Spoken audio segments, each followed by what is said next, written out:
દ્વારકાના જામખંભાળિયાના જૂના તથિયા ગામે વીજપોલ ઊભું કરી રહેતા ખાનગી કંપનીઓ સામે ગ્રામજનોએ વિરોધ નોંધાવ્યો છે। ગામના 100 જેટલા લોકોએ એકઠા થઈને કલેક્ટર કચેરી આવેદનપત્ર પાઠવ્યું હતું। કેપી એનર્જી અને અવાડા પ્રાઇવેટ કંપની દ્વારા ગેરકાયદેસર રીતે આ પોલ ઊભો કરાતા હોવાનો પણ ગ્રામજનોએ આક્ષેપ કર્યો છે। વીજપોલ, વીજ કનેક્શન અને વીજ સપ્લાયની લાઇન અડચણરૂપ થતી હોવાની પણ કામગીરી બંધ કરવામાં આવે તેવી માંગણી પણ કરવામાં આવી છે। ખાનગી કંપની દ્વારા બળજબરીથી પોલ ઊભો કરવાની કામગીરી બંધ નહીં કરે તો આગામી દિવસોમાં ઉગ્ર આંદોલનની પણ ગ્રામજનોએ ચીમકી ઉચ્ચારી છે।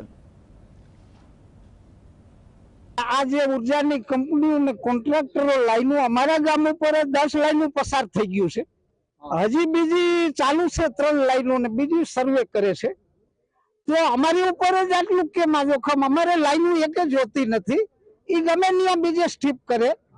એ અમારી રજૂઆત છે અને જે ખૂટેલા થાંભલા છે એ ઉઠાવી લે અને આજે એના માટે અમે કલેક્ટરને આવેદન પત્ર આપ્યું છે। જો આ કામ તાત્કાલિક ધોરણે બંધ કરવામાં નહીં આવે અને યોગ્ય પગલાં લેવામાં નહીં આવે તો આજ આ વિરોધ શાંતિપૂર્ણ રીતે કરવામાં આવેલ છે, જે ભવિષ્યમાં ઉગ્ર રીતે કરવામાં